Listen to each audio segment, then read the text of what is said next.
शील प्रभुपाद की जय। ग्रंथरा श्रीमद् भागवतम की जय। ओम नमो भगवते वासुदेवाय। भगवते वासुदेवाय। ओम नमो भगवते वासुदेवाय। ओम नमो भगवते वासुदेवाय।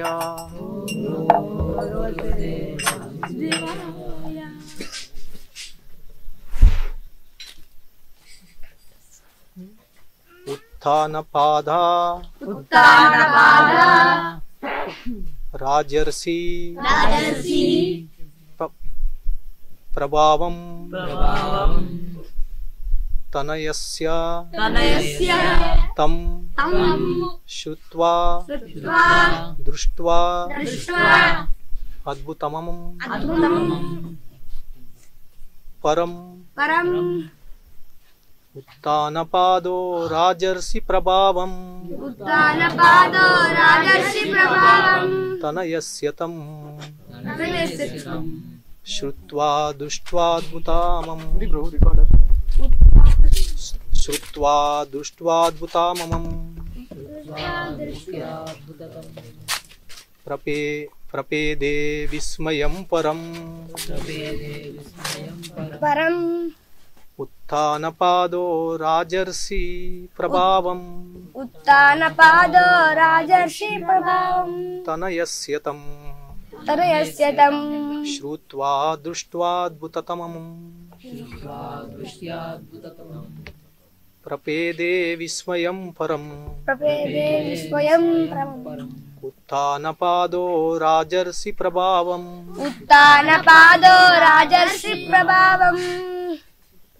तनयस्य तं श्रुत्वा दृष्ट्वाद्भुततमं प्रपेदे विस्मयं परम्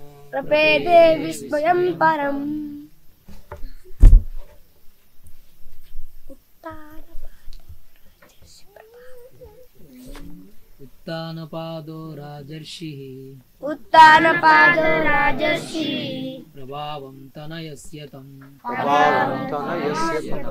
श्रुत्वा दृष्ट्याद्भुततमं प्रपेदे विस्मयं परम् उत्तानपादो राजर्षि प्रभावं तनयस्य तं श्रुत्वा दृष्ट्वाद्भुततमं प्रपेदे विस्मयं परम् उत्तानपाद महाराजु राजर्षि ప్రభావమును తనయస్య తనపుత్రుని తం అది శ్రుత్వా విని దృష్ట్వా గాంచి అద్భుతమను అద్భుతమను మైనట్టి మైనట్టిది ప్రపేదే ప్రపేదే సంతుష్టుడయ్యను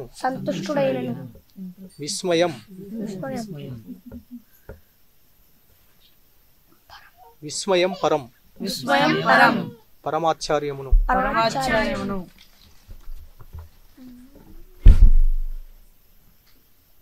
రాజర్షియగు ఉత్తానపాదుడు ధ్రువుని మహాద్భుత కర్మలను విని అతడెంత ప్రభావము కలవాడో గనుడో స్వయంగా కూడా గాంచి మిగుల సంతుష్టుడయ్యను.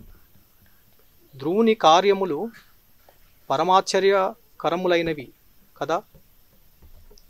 భాష్యము భక్తి వేదాంత స్వామి శ్రీల. ధ్రువుడు అరణ్యమునందు తపస్సు నాచరించినప్పుడు ఉత్తానపాదుడు అతని పరమ అద్భుతమగు కర్మలను గూర్చి వినెను. ధ్రువుడు రాజకుమారుడైనప్పటికీ కేవలం పంచవర్ష ప్రాయుడైనప్పటికీ వనమునకేగి తీవ్ర నిష్ఠతో భక్తి యోగము నాచరించెను. కనుక అతని కర్మలన్నీయును పరమాశ్చర్యకరములు. ఇక అతడు ఇంటికి తిరిగి వచ్చినప్పుడు సహజముగానే బ్రాకెట్లో తన ఆధ్యాత్మిక యోగ్యతల కారణమున పురజనులకు పరమ ప్రియుడయ్యను. భగవత్కృపచే అతడు పెక్కు అద్భుత కార్యములు వనరించి ఉండవచ్చును. అట్టి అద్భుత కర్మల నొనరించిన వాని తండ్రి కన్నను అధిక సంతృప్తిని కలిగినవాడు ఇంకొకడెవడుండును. ఉత్తానపాద మహారాజు సామాన్యమగు రాజు కాడు. అతడు రాజర్షి. పూర్వము ఈ ధరణి ఒకే రాజర్షిచే పాలింపబడేటిది. సాధు స్వభావము అలవడునట్లుగా రాజులకు శిక్షణ ఒసకబడినందున జన సంక్షేమము తప్ప వారికి వేరొక కార్యము లేకుండెను. అనగా రాజర్షులు తగినంత శిక్షణ పొంది ఉండేటివారు. భగవద్గీత ప్రసిద్ధి చెందిన భక్తి యోగ విధానము సూర్యలోకమునకు చెందిన రాజర్షికి తెలుపబడినది. తదుపరి సూర్యచంద్ర వంశ రాజులకు పరంపరగా ప్రాప్తించినది. భగవద్గీత యందును పేర్కొనబడినది. ప్రభుత్వాది నేత సాధు స్వభావమును కలిగి ఉన్నచో పౌరులు తప్పక సాధు స్వభావం కలిగిన వారగుదురు. ఆధ్యాత్మిక లౌకిక అవసరములు రెండును తీరి అంశాలన్నీ పూర్తయినందున వారు పరమసుఖముతో నుందురు.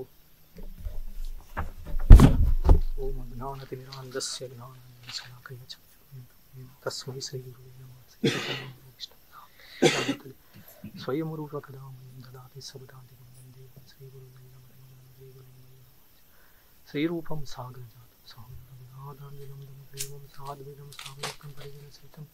కృష్ణ చైతన్యదేవం శ్రీ రాధా కృష్ణ పాదాన్ సహగణ శ్రీ విశాఖా హే కృష్ణ కరుణ తప్త కాంచన రాధే వృందావనేశ్వరి వృషభాను సుతే దేవి వాంఛా కల్పతరుభ్యస్స కృపా సింధు పతితానాం పావని వైష్ణవ్యో శ్రీకృష్ణ చైతన్య ప్రభు నిత్యానంద శ్రీ అద్వైత గదాధర శ్రీవాసది గౌరభక్త బృంద. హరే కృష్ణ కృష్ణ కృష్ణ హరే హరే హరే రామ రామ రామ హరే హరే. చతుర్థ స్కందము అధ్యాయం 9 65వ శ్లోకము.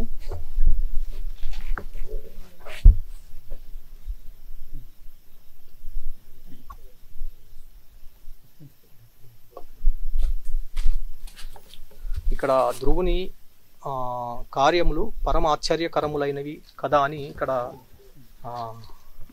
రాయబడి ఉన్నది. ఇక్కడ చెప్పాలంటే పరమ ఆశ్చర్యకరమే పూర్తి. ఎందుకంటే 5 సంవత్సరాల ప్రాయంలో ఇంత ఘనకార్యం అనేది ఆయన సాధించడం అనేది అది ఎవరి వల్ల కాదు. అది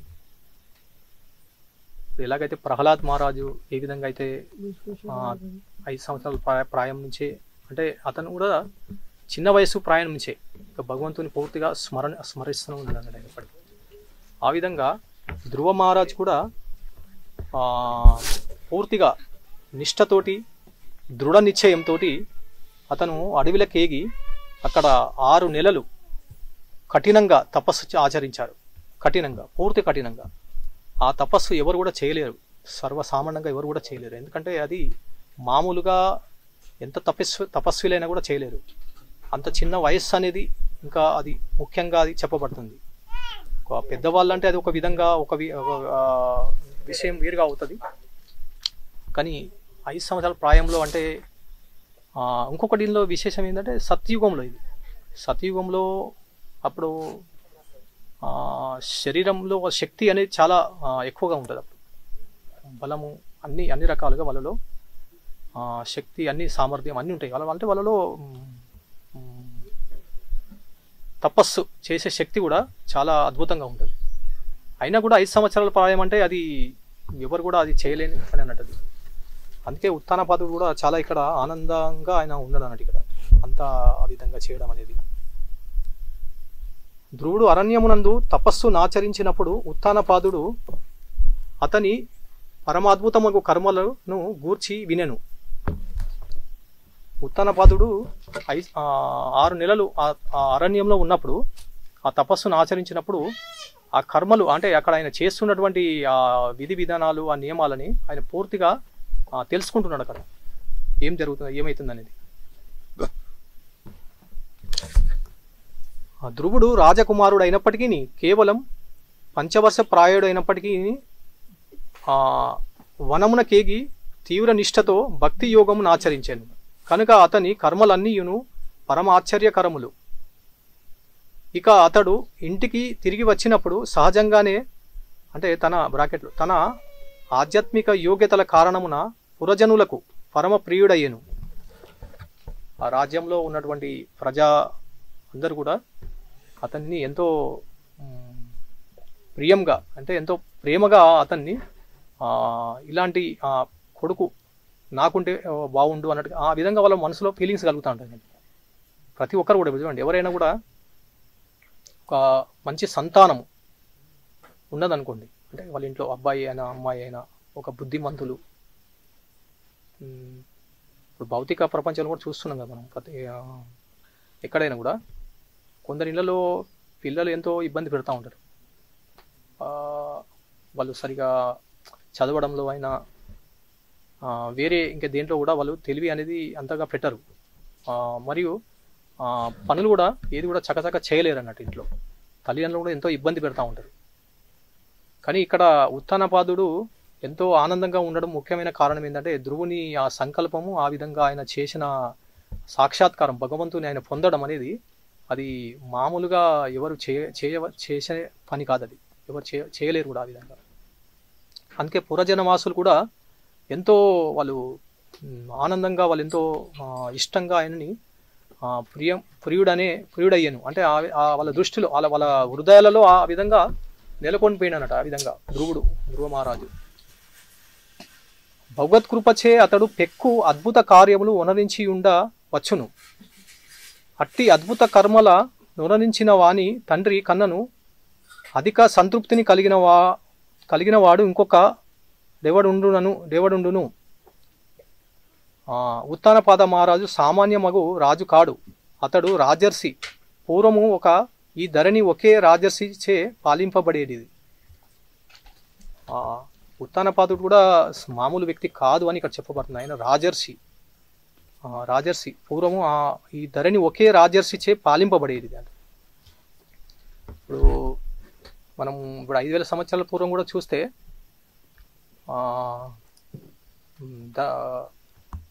ధర్మరాజు మరియు పరీక్షిత్ మహారాజు వీళ్ళందరూ కూడా పూర్తిగా ప్రపంచాన్నే వీళ్ళు పూర్తిగా చక్రవర్తిగా అంటే వీళ్ళు రాజర్స్ అంటే వీళ్ళు ఆ విధంగా పూర్తిగా రాజ్యాన్ని వీళ్ళు పరిపాలించారు.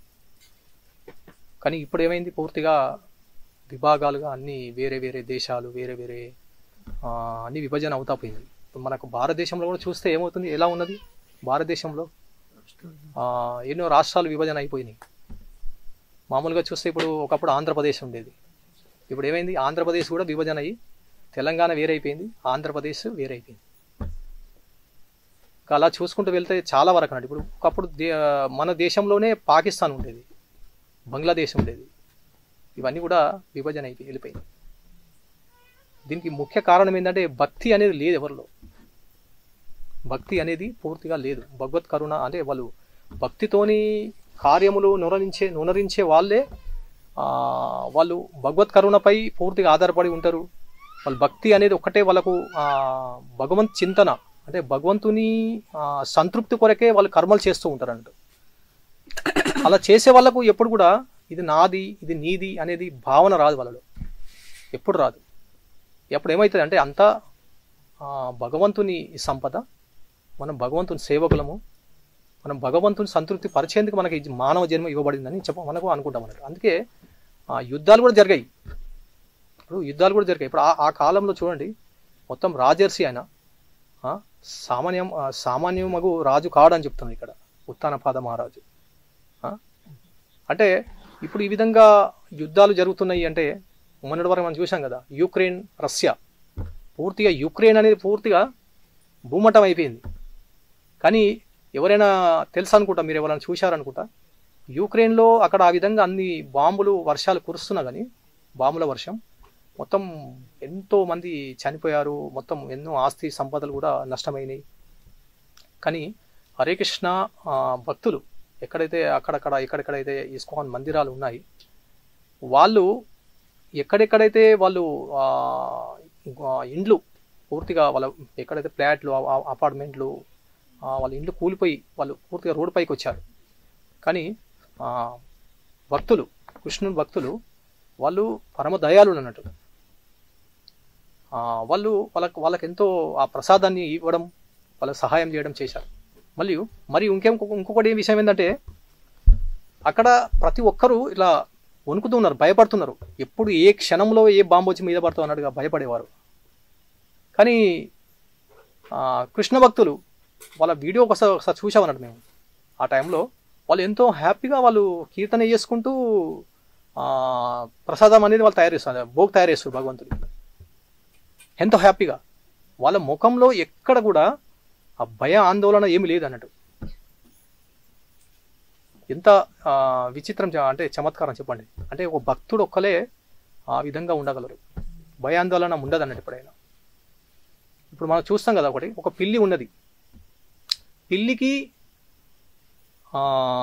తన పిల్లి కూనని తీసుకొని అది ఎన్నింట్లో మారుతూ ఉంటుంది. ఆ పిల్లి కూనని తీసుకొని వేరే ఇంటికి పోవడానికి కూడా నోటి ద్వారా తీసుకెళ్తుంది. కానీ పిల్లి కూనకు భయం ఉండదు, ఎందుకంటే నా తల్లి నన్ను తీసుకెళ్తుంది వేరే చోటకు. కానీ అదే నోటితో ఎలుకను కూడా అదే నోటితో తీసుకుంటుంది. ఎందుకు? దానికి ఆ పూటకు ఆహారం కానీ దానికి చాలా భయం. ఎందుకంటే కొద్ది క్షణాల్లోనే చనిపోతున్నా. అంటే ఒక భక్తునికి ఒక అభక్తునికి ఈ ఉన్నటువంటి వ్యత్యాసం మనం ఈ పిల్లితోని మనం ఎలుకతోని మనం పోల్చవచ్చు. ఇంకొకటి ఒకసారి ఏమైందంటే, ఒక అడవిలో రెండు పక్షులు స్నేహితులు అన్నట్టు వాళ్ళు. అయితే మధ్యాహ్నం వేళ ఆహారాన్ని తీసుకొని వచ్చినాయి ఒకటే చెట్టు మీదకి వచ్చాయి, కలిసి తింటాయి అన్నట్టు అవి. ఆ చెట్టు పైకి వచ్చి వాళ్ళని రెండు పక్షులు. అయితే ఒక పక్షికి పాము పట్టుకొచ్చుకున్నది, అది చాలా పెద్ద పక్షి పట్టుకొచ్చింది. ఇంకో పక్క పక్షి ఏం పట్టుకొచ్చిందంటే ఎలకే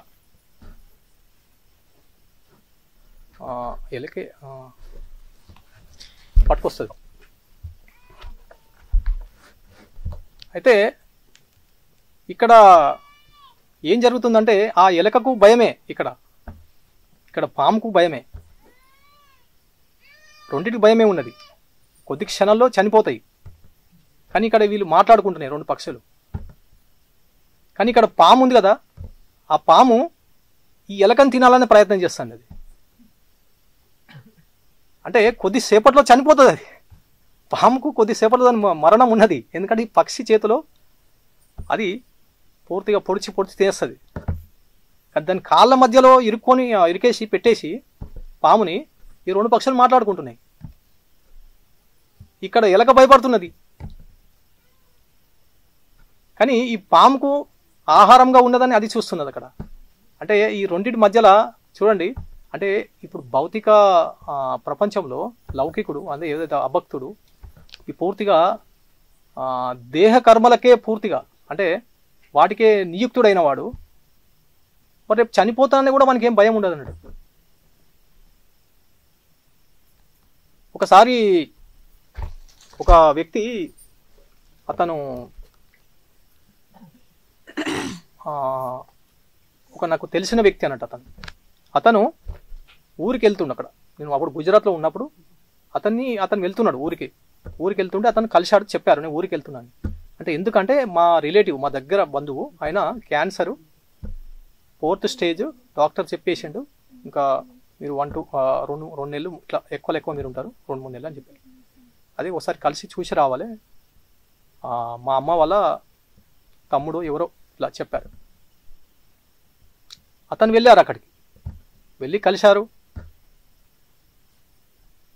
కానీ అతనికి ఏం చెప్తున్నా, అతను కలిసి మాట్లాడి అతను ఏం చెప్తున్నంటే చాలా ధనికుడు అతను. ఎవరు? ఆ క్యాన్సర్ వచ్చిన వ్యక్తి, చాలా ధనం ఉన్నది. కానీ అతను ఏమంటుండంటే ఈయన అడిగారు, మరి నువ్వు కొంచెం కృష్ణనామం చేయొచ్చు కదా, భక్తి చేయొచ్చు కదా, మరి ఇప్పుడు మంచిగా నీకు ఇది సునెహర అంటారు, సునెహర మోక అంటే బంగారం కంటే ఎంతో విలువైన అతనికి అది దొరికింది ఛాన్స్ అంటారు కదా. ఇప్పుడు ఏమంటారు అది అతనికి, ఎందుకంటే అతని మృత్యువు అనేది ముందే తెలిసింది అతనికి. కానీ ఇప్పుడు మన ఇక్కడ ఉన్న వాళ్ళకి ఎవరు కూడా మన మృత్యు ఎప్పుడు ఉన్నది మనకు తెలియదు, ఎప్పుడు వస్తుందో తెలియదు, కానీ వస్తుంది మాత్రం కంపల్సరీ అందరికీ. కానీ అతనికి మాత్రం తెలుసు ఇంకా కొద్ది రోజుల్లో నా మరణం ఉన్నదని. కానీ అతను ఏం చేయాలి? అతను భగవద్భక్తి కోసం అతను కొంత ప్రయత్నం చేయాలి, భగవంతుని అన్వేషణ, భగవంతుని కోసం ఆలోచించాలి, భగవంతుని గురించే అది పూర్తిగా భక్తి అనేది కొంచెం నామస్మరణ చేయడం అనేది ప్రయత్నం చేయాలి. కానీ అతను ఏం చేస్తున్నాడు? నాకు దాదాపుగా ఒక 50 లక్షల రూపాయలు బయట అంతటా ఇరుక్కొని ఉన్నాయి, అంతటా అందరి చేతుల్లో ఆ డబ్బులు. వాటిని నేను ఎలాగో తీసేసుకోవాలా, లేకుంటే నేను పోయిన తర్వాత ఆ డబ్బులు అలాగే వెళ్ళిపోతాయి. ఆ డబ్బులు నేను వెళ్ళే లోపల అన్ని తీసుకుంటే నేను హ్యాపీగా వెళ్ళిపోతా అని అతనితో అన్నాడు. అతను నవ్వుతున్నాడు లోపల. అతను ఏమన్నాడంటే, చనిపోయిన తర్వాత నీ వెంట ఏమి రాదు, మరి ఈ డబ్బులు నువ్వు తీసేసుకున్న తర్వాత నేను హ్యాపీగా ఉంటానంటున్నావు, హ్యాపీగా ఎలా ఉంటావు, ఎలా వెళ్తావు, ఎక్కడికి వెళ్తావు, ఎక్కడ పోతావు? అంటే ఈ కాలంలో ప్రతి ఒక్కరు కూడా భౌతికంగా లాభాన్ని పొందాలనే ప్రయత్నం చేస్తుంటారు. అతనికి మృత్యువు ఆసనమైనది, ఇంకా కొద్ది రోజులు చనిపోతున్నాను అనే ఆ భావన ఉండదు, అసలే ఉండదు. ఇప్పుడు మనం చూస్తుంటాం కదా, ఒక వ్యక్తి చనిపోయే మూమెంట్లో, లాస్ట్ మూమెంట్లో అతను ఏం చేస్తాడు? మన బంధువులందరినీ పిలిపించని చెప్తుంటాడు. పిల్లలు పిలిపించు, భార్యను కొడుకుని పిలిపించు, కోడలు పిలిపించు, వీళ్ళని పిలిపించు, వాళ్ళని పిలిపించు, అందరు పిలిపిస్తుంటాడు. ఎందుకని? అతనికి వాళ్ళు అందరూ ఉంటే నన్ను కాపాడగలరు వాళ్ళు అనుకుంటారు. కానీ ఎంత మన బంధవ్యాలు ఎంత ఉన్నా, ఎంత మన పరిచయాలు ఉన్నా, ఎన్ని మన ధన సంపద ఉన్నా, ఎంత ఖరీదైన కార్లు ఉన్నా, ఎంత విలువైన మేడలు, బంగ్లాలు అవి ఉన్నా, అది ఎవరిని కూడా కాపాడదు. రూపాయి కప్ప లాంటి జీవనం అన్నట్టు. రూపాయి కప్ప దారిలో వెళ్తుంటే కప్పకు ఒక రూపాయి దొరికింది. అది ఆ రూపాయి దొరకగానే కప్ప ఏమనుకుంటుందంటే, నేను ఇప్పుడు రూపాయి విలువైన కప్పనైనా అంటుందంట. కానీ మనకు చూస్తే ఏమనిపిస్తుంది? ఈ రూపాయి ఏం చేసుకుంటుంది ఈ కప్ప అన్నట్టుగానే భగవంతుడు మనం కూడా నవ్వుతున్నాడు. ఈ ధనము ఏం చేసుకుంటావు నాయన, నీకు జన్మ ఎందుకు దొరికింది? ఈ జన్మ ఎందుకు దొరికింది? దేనికోసం దొరికింది? నీకు ఏ పనికైతే నేను పంపాను, నువ్వు ఆ పని వదిలేసి నువ్వు మిగతా వేరే ఈ భౌతికమైన పనులలో నిమగ్నమైపోయావు.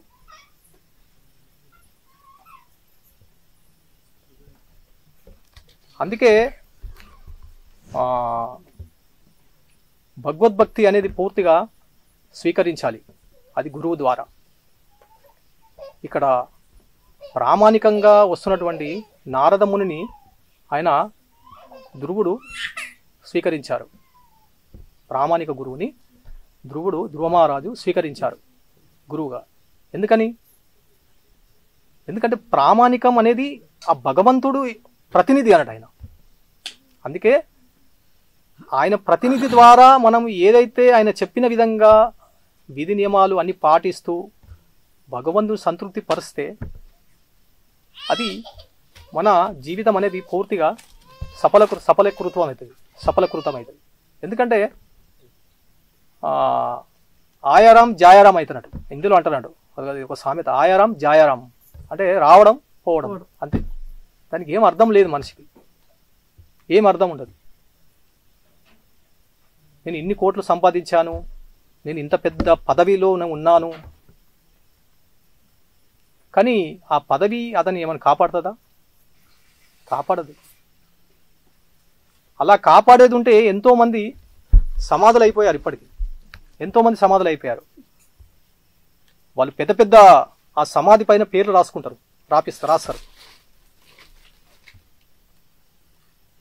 కానీ ఏం లాభం ఆ సమాధి పైన రాయడం వల్ల?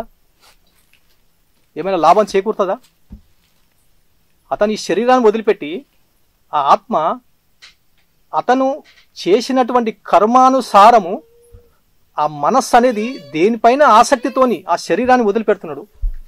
ఆ ప్రకారంగానే అతను శరీరం అనేది వేరే వేరే యోనిలలో పరిభ్రమిస్తూ ఉండాలి. నేను అమెరికన్ని, నేను భారతీయుణ్ణి ఇలా అనుకోవడంలో అది శరీరంలో ఉన్న వ్యక్తే, ఆత్మజ్ఞానం లేని వ్యక్తి అన్నట్టు. ఇప్పుడు ఇక్కడ ఒక ఉదాహరణ చూసుకుంటే సికందర్, ఇక్కడ తెలుగులో ఏమంటారు నాకు అర్థం కాదు, హిందీలో అక్కడ నోర్తులో సికందర్ అంటారు. సికందర్ అంటే వాడు ప్రపంచాన్ని జయిస్తాడు, కానీ మన భారతదేశం పైన కూడా దండెత్తి వస్తాడు, కొంతవరకు చేస్తాడు, కానీ అతను చేయలేకపోతాడు. కానీ అతనికి ఒక రోగం అనేది వస్తుంది చాలా. అలెగ్జాండర్ అతనికి ఒక రోగం వస్తుంది. ఆ రోగంని ఎవరు నయం చేయరు. ఎంతో మంది వైద్యులు వస్తారు, వాళ్ళందరూ చేతులు ఎత్తేస్తారు, ఏం చేయలేమంటారు. ఆ టైంలో అతను తక్కువ వయసులో ఎంతో ధనాన్ని సంపాదించారు, ఎంతో పేరు ప్రతిష్ట, ప్రపంచమే అతన్ని పూర్తిగా గుర్తిస్తున్నారు, ఇతను చక్రవర్తి అని. కానీ ఏం లాభం? కొన్ని రోజులలో మృత్యువు. కానీ అతని శిష్యులు అంటే అతని రక్షక సైన్యాది మంత్రి గణము వాళ్ళు ఎవరైతే ఉన్నారో వాళ్ళని పిలిచి, నీలోని ఆయుష్ని కొంత నాకు ఇవ్వగలవా అని అడిగింది. అలా సాధ్యమవుతుందా? కాదు, ఇవ్వలేనంటాడు. అతను కూడా అలా ఎలా అవుతుంది అంటాడు. అలా అందరిని అడిగాడు, కాలేకపోతుంది, అలా ఏం చేయలేకపోతుండే అతను మనసుకు ఏమొస్తుందంటే, నేను ఇంత వయస్సు అంటే నాది ఈ తక్కువ వయసులో నా తల్లిదండ్రులని, భార్యని, ఎవరిని కూడా నేను వారితో సరైన సమయం కూడా గడపలేదు.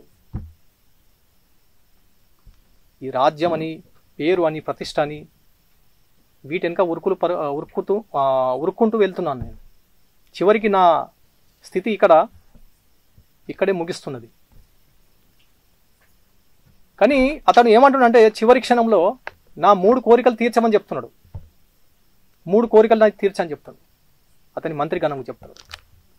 ఏమిటంటే, నా శవాన్ని మోసేటప్పుడు వైద్యుణ్ణి ముందుకు మోయమని చెప్తున్నాడు. ఎందుకు అంటే, ఎంత ధనము సంపాదించినా, ఏం సంపాదించినా, ఎంత పెద్ద వైద్యుడైనా ఈ మృత్యువుని జయించలేడు, మృత్యువుని ఎవరు కూడా నుంచి కాపాడలేరు వైద్యుడు కూడా అని అది సంకేతంగా అతనికి అందరికి తెలియాలన్న ఉద్దేశంగా చెప్తున్నాడు. రెండవది ఏం చెప్తుందంటే, నేను ఇంత ధనాన్ని సంపాదించాను, కానీ ఈ ధనం నన్ను ఇప్పుడు చివరికి నన్ను ఏం కాపాడలేకపోతున్నది. మరి ఈ ధనం నన్ను కాపాడతలేదు.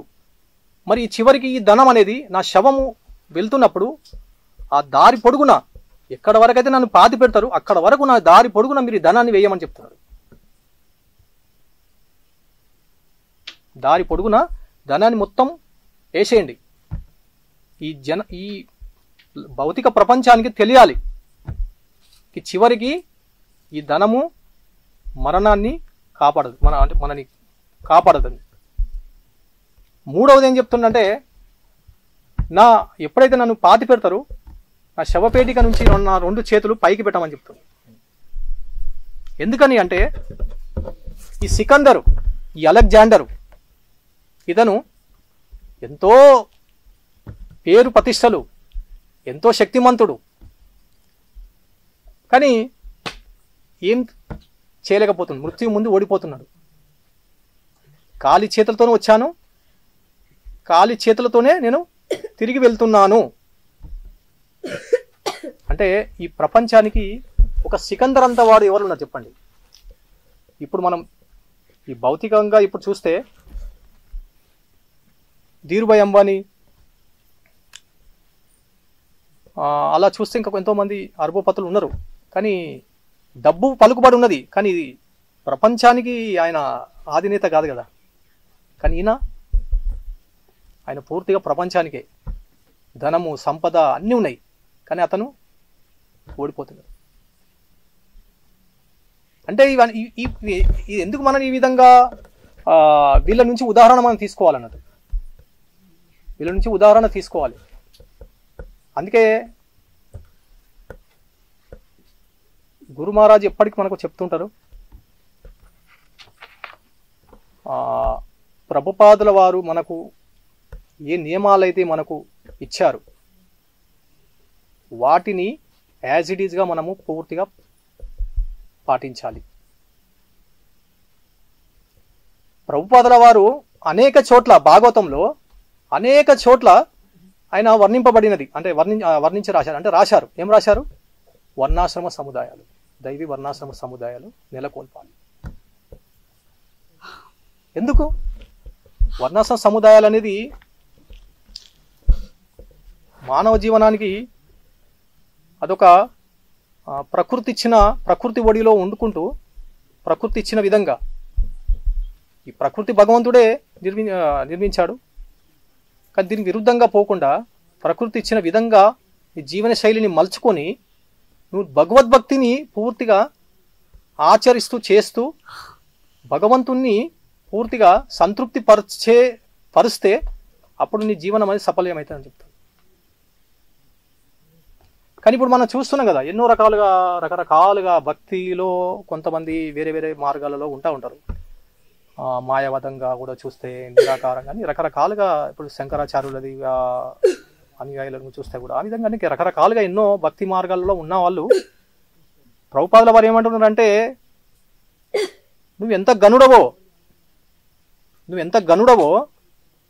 నువ్వెంత నీ భక్తి అనేది, నువ్వెంత భక్తి చేసినావు అనేది, నువ్వెంత భగవంతుని సేవ చేసినావు అనేది మనస్ఫూర్తిగా అది చివరి క్షణంలో అది నిన్ను పరీక్షగా అప్పుడు గుర్తించబడుతుంది. అప్పుడు నిజమైన పరీక్ష అని చెప్తుంది. ఇప్పుడు 1 సంవత్సరం చదివిన ఒక విద్యార్థి, అతను చివరి ఎగ్జామ్ ఉంటుంది కదా, ఆ సంవత్సరం చదివిన ఏదైతే ఫైనల్ ఎగ్జామ్, అప్పుడు తెలుస్తుంది ఆ పాఠశాలలో ఉన్నటువంటి విద్యార్థులు ఉపాధ్యాయుని చెప్పినట్టుగా ఆ నియమాలు పాటిస్తూ, ఆ చెప్పిన విధంగా హోంవర్క్ రాస్తూ, గురువుని ఉపాధ్యాయుని గౌరవిస్తూ పూర్తిగా చెప్పినట్టుగా అతను చేస్తే అతను పాస్ అయిపోతాడు స్కూల్లో. అదేవిధంగా ప్రభుపాదుల వారు అదే అంటున్నారు ఇక్కడ. ప్రభుపాదుల వారు ఏం చెప్తున్నారంటే, నువ్వు చివరి క్షణంలో పరీక్షింపబడతావు.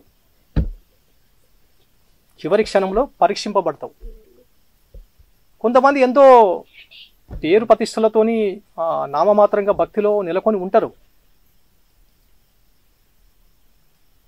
పెద్ద పేరు ప్రతిష్ట, ఎంతోమంది అనుయాయులు, అతను భాగవత ప్రవచనం చేస్తూ ఉంటారు. మనం చూస్తుంటాం నార్త్ సైడ్ కూడా వెళ్తే కూడా ఎన్నో చోట్ల భాగవత్ సప్తా అవుతూ ఉంటుంది. భాగవత్ సప్తా అంటే భాగవత కథ 7 రోజులు ఆ కథ జరుగుతుంది అన్నట్టు. అక్కడ రామకథ, కృష్ణుని కథలు, కృష్ణుని లీలల గురించి వర్ణింపబడుతుంటాయి. అది చాలా మహా అద్భుతంగా చెప్తా ఉంటారు. వినేవాళ్ళకు కూడా చాలా హ్యాపీగా ఉంటుంది, ఎంతో ఆహా. కానీ ఆ చెప్పేవాడిలో ఎలాంటి భక్తి లక్షణాలు లేవు. వాడు వ్యాపార లక్షణాలు అంటారు పూర్తిగా. ఏమిటవి? వ్యాపార లక్షణాలు. ఎందుకంటే ఒక రియల్ ఎస్టేట్ వ్యాపారి, ఒక బిల్డర్, పెద్ద బిల్డర్, అతను ఆ స్థలంలో ఒక స్థలం కొని, ఇప్పుడు గుజరాతీ ఆ సైడ్ ఆ విధంగా జరుగుతూ ఉంటుంది ఎక్కువ శాతం. ఏదైనా స్థలంలో వాళ్ళు పెద్ద అంతరాలు బిల్డింగ్ని, షాపింగ్ కాంప్లెక్స్ అయినా ఫ్లాట్ అయినా నిర్మించాలి అనుకుంటే వాళ్ళు ఏం చేస్తారంటే అక్కడ భాగవత్ సప్తా చేస్తారు. నేను కొన్ని చోట్ల చూశాను. ఆ బిల్డరు అతనికి డబ్బులు ఇస్తారు. ఎవరు? ఆ కథ చెప్పేవాడికి. అతను చూస్తే మంచిగా బొట్లు అన్నీ పెట్టుకుంటారు, మంచిగా పెట్టుకుంటాడు. చాలా పెద్ద శిఖ, ఇంత పొడుగ్గా ఉంటుంది వాళ్ళది. పగడి కట్టుకుంటారు. చాలా చక్కగా బట్టలు, చాలా చక్కగా వేస్తారు బట్టలు. చాలా అద్భుతంగా ఉంటారు. చూస్తే చాలా అద్భుతంగా ఉన్నారే అనిపిస్తుంది. కానీ అతను ఎలాంటి నియమాలు భక్తిప్రదంగా ఏముండయి అతనిలో. అతను భాగవత్ సప్తా చేస్తారు 7 రోజులు. ఆ కథ వినేవాళ్ళు కూడా చాలా మంది వస్తారు అక్కడికి. ఎందుకు ఆ భాగవత్ సప్తా అక్కడ చేస్తారంటే ఆ రియల్ ఎస్టేట్ వ్యాపారి ఆ స్థలం అనేది పవిత్రం చేయడానికి కోసం. అక్కడ ఎలాంటి దోషాలు ఏమి లేకుండా అక్కడ చాలా ఆ కథ అక్కడ జరగడం వల్ల అతని పని కూడా చాలా చాలా ఆ బిల్డింగ్ ఎలాంటి ఆటంకాలు రాకుండా, అతని కస్టమర్లు కూడా పూర్తిగా ఆ ఫ్లాట్స్ అనేది పూర్తిగా కొనుక్కునే వాళ్ళంతా రావాలన్న ఉద్దేశంగా ఆ విధంగా వాళ్ళు ఏదో పుణ్యకర్మలు చేపిస్తూ ఉంటారు అన్నట్టు. అలా 7 రోజులు సప్తా జరుగుతూ ఉంటుంది. అందరు వింటూ ఉంటారు. కానీ అందులో ఆ వినేవాళ్ళు, శ్రవణం చేసేవాళ్ళు ఎవరు కూడా భక్తులు కారు కూడా. మార్నింగ్ మళ్ళీ లేవగానే రాత్రి 12 గంటల వరకు 11 గంటల వరకు ఆ ప్రవచన సప్తా జరుగుతుంటుంది. మార్నింగ్ లేవగానే మళ్ళీ వాళ్ళు 9 గంటలకు లేస్తూ ఉంటారు. ఈ భాగవత్ సప్తా వినేవాళ్ళు అందరూ కార్లలో వస్తారు, కూర్చుంటారు. ఆ కథ విని మళ్ళీ రాత్రి ఇంటికి వెళ్ళిపోయి పడుకొని మళ్ళీ పొద్దున్న 8 గంటలకు వాళ్ళు 9-10 గంటలకు లేస్తారు. లేచి స్నానం చేసి ఆ తమో గుణం రజోగుణంగా ఏదైతే ఆహార పదార్థాలు తినడం, వ్యాపారం అని, బిజినెస్ అని, జాబ్ అని, ఇవన్నీ రకరకాలుగా వాళ్ళు ఉరుకుల పరుగుల జీవనంలో పూర్తిగా మునిగి తేలుతూ ఉంటారు. అంటే భౌతిక కర్మలకే పూర్తిగా నియుక్తమై ఉన్న వాళ్ళు అన్నట్టు వీళ్ళంతా. పైకి కనబడతారు, చాలా చాలా ఎంతో భక్తిగా కనబడుతూ ఉంటారు. భాగవత్ సప్తా చేసేవాళ్ళు కూడా అంతే. ఆ భాగవత్ సప్తా అయిపోయిన తర్వాత డబ్బులు తీసుకొని అతను వెళ్ళిపోతాడు. అంటే ఇప్పుడు చూస్తున్న ప్రపంచం మొత్తంలో ఈ విధంగానే జరుగుతున్నది. కానీ ఎంతోమంది విదేశాలకు వెళ్ళారు, పాశ్చాత్య దేశాలకు వెళ్ళారు, కొంతమంది సాధువులు వెళ్ళారు. కానీ నిజమైన సాధువు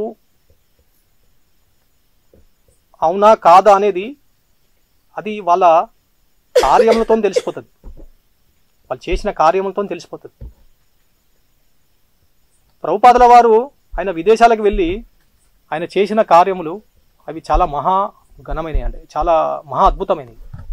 ఇక్కడ ఏ విధంగా అయితే ధ్రువ మహారాజు కర్మలన్నీను పరమ ఆశ్చర్యకరములు అని మనకి ఇక్కడ రాయబడి ఉంది.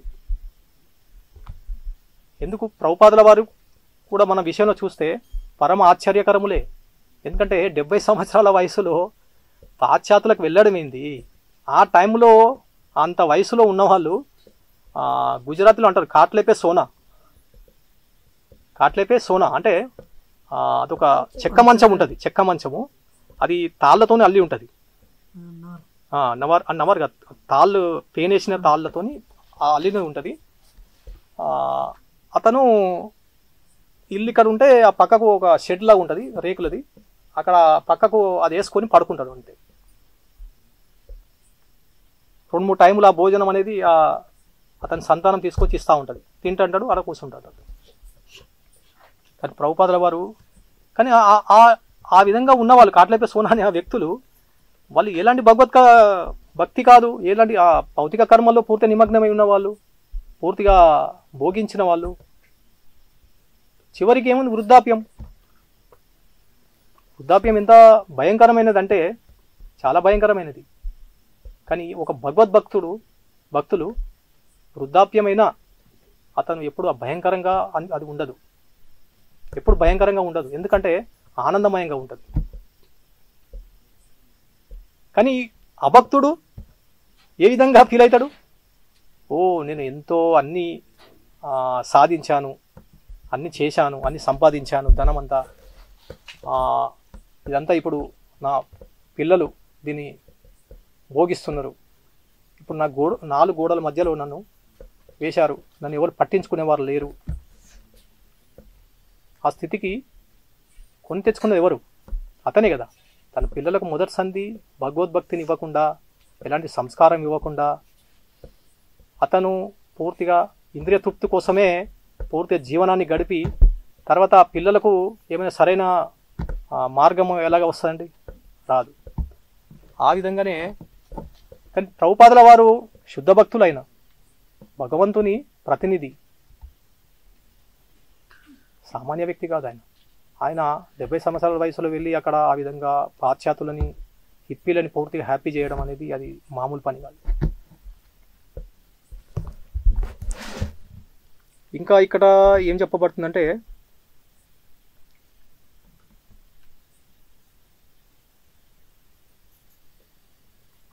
అనగా రాజర్షులు తగినంత శిక్షణ పొంది ఉండేది వారు. భగవద్విజ్ఞానము భగవద్గీత ప్రసిద్ధి చెందిన భక్తి యోగ విధానము అంటే భగవద్విజ్ఞానం అంటే బ్రాకెట్లో భగవద్గీత ప్రసిద్ధి చెందిన భక్తి యోగ విధానం అన్నట్టు. అంటే సూర్యలోకమునకు చెందిన రాజర్షికి తెలుపబడినది తదుపరి సూర్యచంద్ర వంశరాజులకు పరంపరగా ప్రాప్తించినది. భగవద్గీత యందును పేర్కొనబడినది. భగవద్గీత యథాతథం చదివితే తెలుస్తుంది. ఇప్పుడు కొందరు వ్యక్తులు అడుగుతుంటారు కదా, భగవంతుడు వచ్చి అవతరించి 5000 సంవత్సరాలు అని చెప్తున్నారు మీరు, మరి సూర్య దేవునికి పూర్వం ఎలా చెప్పారు ఆయన? ఇక్కడ అర్జునుడు కూడా ఆ విధంగానే అడుగుతాడు. కానీ భగవంతుడు అప్పుడు ఏం చెప్తారంటే పూర్వజన్మలు అవి నీకు గుర్తుండయి, శాశ్వతం నేను అజన్మను, నువ్వు ఆత్మగా ఉన్నావు. పూర్వము వివస్వానునికి కొన్ని కోట్ల సంవత్సరాల పూర్వము నేను ఈ గీతని బోధించినానని చెప్తున్నాడు.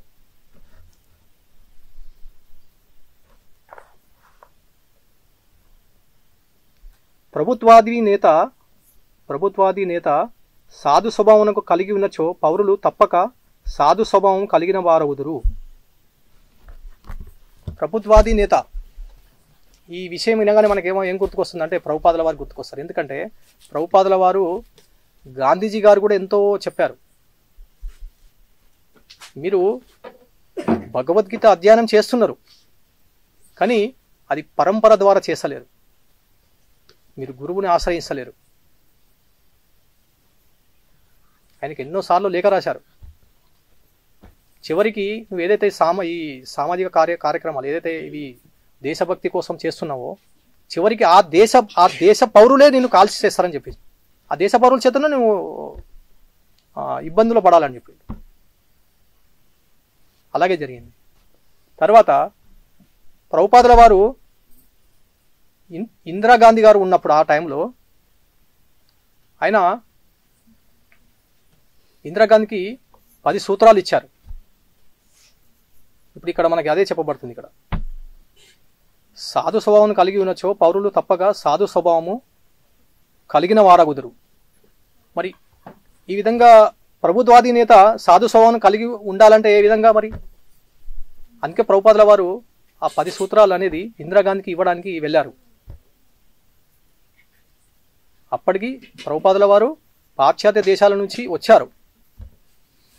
అక్కడ అనేక మంది భక్తులని అనేక మందిరాలను ఆయన స్థాపించారు. కానీ ఆ ఇందిరాగాంధీ కలవడానికి వెళ్ళినప్పుడు అక్కడ ఎంతో సెక్యూరిటీతోనే ఆయన ఎంతో ప్రభుపాదు అనగానే ఇందిరాగాంధీకి పూర్తిగా తెలుసు. ఎందుకంటే ఆయన చాలా శుద్ధ భక్తులు. ప్రపంచవ్యాప్తంగా ఆయన అప్పటికే పేరు అనేది అందరికీ తెలిసిపోతుంది అన్నట్టు. ఎప్పుడైతే ఆయన ఆమెను కలవడానికి వెళ్ళారు, అప్పటికే కొద్ది రోజుల క్రితమే బంగ్లాదేశ్ ప్రధానమంత్రి ఎవరో చంపేశారు. అందుకే భారతదేశంలో భయాందోళనగా ఉన్నదంటారు.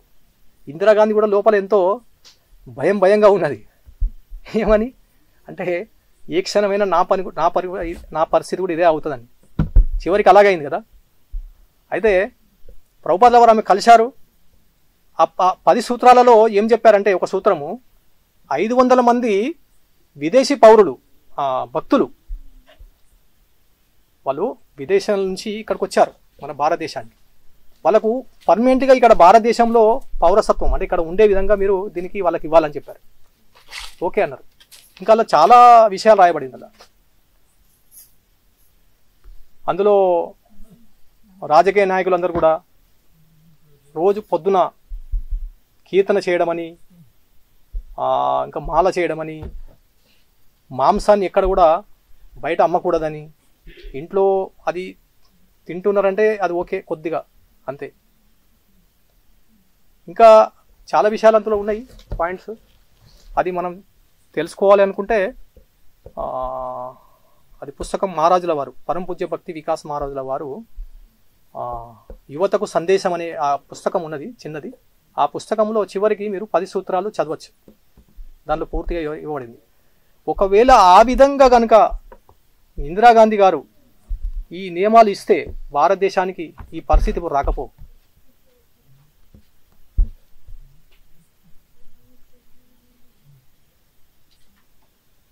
అయితే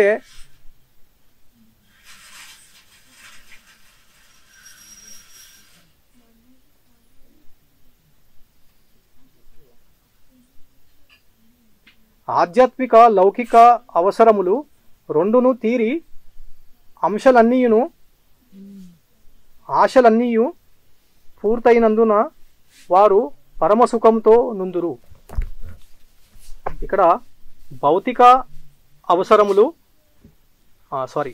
అవసరములు ఆధ్యాత్మిక రెండు పూర్తయిపోవని చెప్తున్నాడు. ఇక్కడ రెండు పూర్తయిపోతాయి. ఏ విధంగా? సాధు స్వభావంతో కలిగి ఉన్నవాళ్ళు, ఒకవేళ దేశాధినేత ఆ విధంగా ఉంటే. ఇంకా మన ఇప్పుడు చూస్తున్నటువంటి విధానం, అప్పుడు పూర్వం కూడా ప్రభుపాదుల వారు గాంధీజీ గారికి లేఖ రాశారు. మీరు ఆవు అనేది హిందూ పూజ నియమైనది కాబట్టి ఆవుకు మీరు అది ఇవ్వాలి. ఏది దానికి ఏమంటారు, అది ఆ విధంగా ఇవ్వాలి అని చెప్తారంట. కానీ గాంధీ గారు ఎంతో సత్యం ఉన్నది ఆయనలో, ఆయన సత్యంగా మాట్లాడేవారు.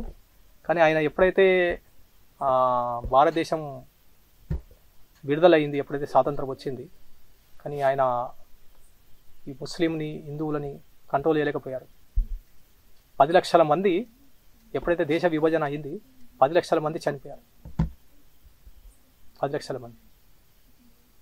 అప్పుడు గాంధీజీ గారు ఏమంటారంటే, ఈ ఆవు అనేది ఒకవేళ ఆ విధంగా చేస్తే ముస్లిం వాళ్లకు తినకుండా అయిపోతుంది.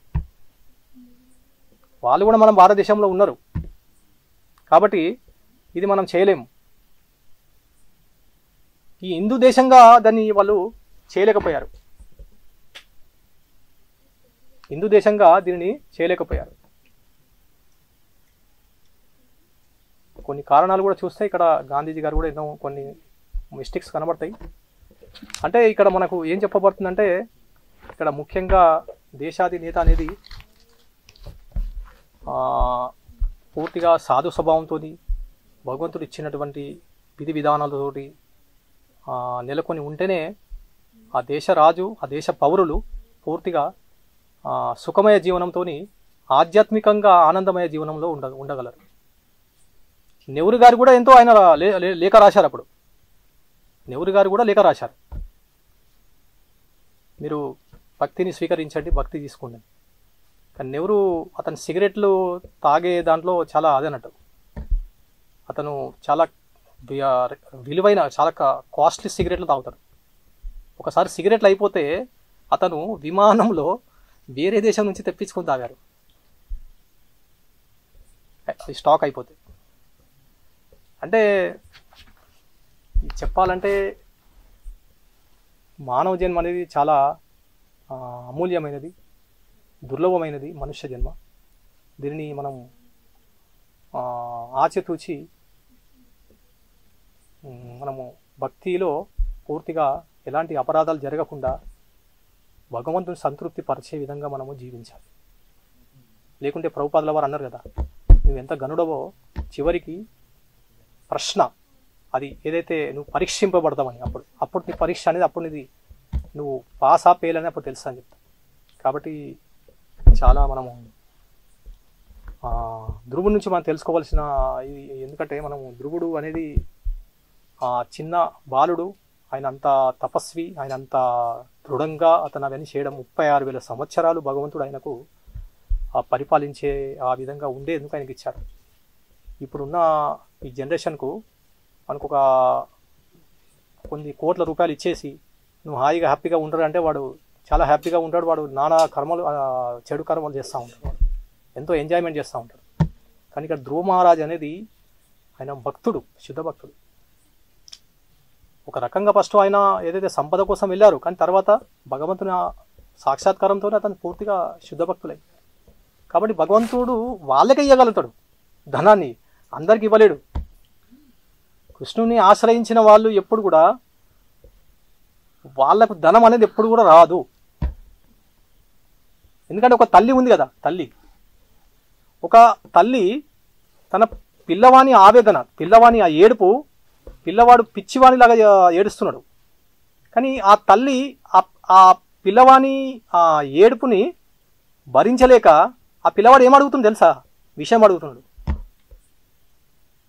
కానీ ఆ పిచ్చి తల్లి తెలుసుకోలేక వీని ఏడుపు ఎలా మానిపించాలి, వాడు అతను ఏడుస్తుంటే ఆ తల్లికి ఎంతో దుఃఖం అవుతుందండి. ఆ విషయం ఇస్తుంది అన్నట్టు. కానీ ఇక్కడ భగవంతుడు ఏమంటుంది తెలుసా, మనకు కోరి కూడా విషయం ఇయ్యనంటుండు. అదే సంపదలు, పేరు, ప్రతిష్టలు, అది విషంతో సమానం అంటుంది. ఇక్కడ మనకి ఏమి కావాలి అనేది భగవంతుడు పూర్తిగా తెలుసుకుంటాడు, పూర్తిగా తెలుసు ఆయనకు. అందుకే మనకు ఏది శ్రేయస్కరము మన కోసం ఎంతో వేచి ఉంటున్నాడు భగవంతుడు, ఎంతో చూస్తున్నాడు మళ్ళీ తిరిగి నా దగ్గరికి రావాలని భగవంతుడు. కానీ మన ప్రయత్నం ఏమిటి? 90 సంవత్సరాల వృద్ధుడు కూడా వాడు ఇంకా కొద్దిగా నాకు మంచిగా ఉంటే బాగుండు, ఇంకా హెల్త్ బాగుంటే బాగుండు, నేను మంచిగా నాకు పనులు సరిగా ఉంటే బాగుండు, నేను నడిస్తే బాగుండు అని అన్నీ భోగించు కదా అని అతనికి ఆ ఫీలింగ్స్ వస్తుంటాయి. కానీ చనిపోతున్నా కదా, మరి నేను నా కర్తవ్యం ఏమిటి? పరీక్షిత్ మహారాజు చివరికి ఏమంటుండు, 7 రోజుల్లో చనిపోతున్నాను నేను, 7 రోజుల మృత్యు ఉన్నది, నా కర్తవ్యం ఏమేమిటి? సుఖదేవ గోస్వామి దగ్గర అడుగుతున్నాడు, సుఖ మహర్షి దగ్గర, నా కర్తవ్యం ఏమేమిటి? టైం అయిందా? ఓకే, హరే కృష్ణ. ఏమైనా ప్రశ్నలు, ఏమైనా తప్పులు ఉంటే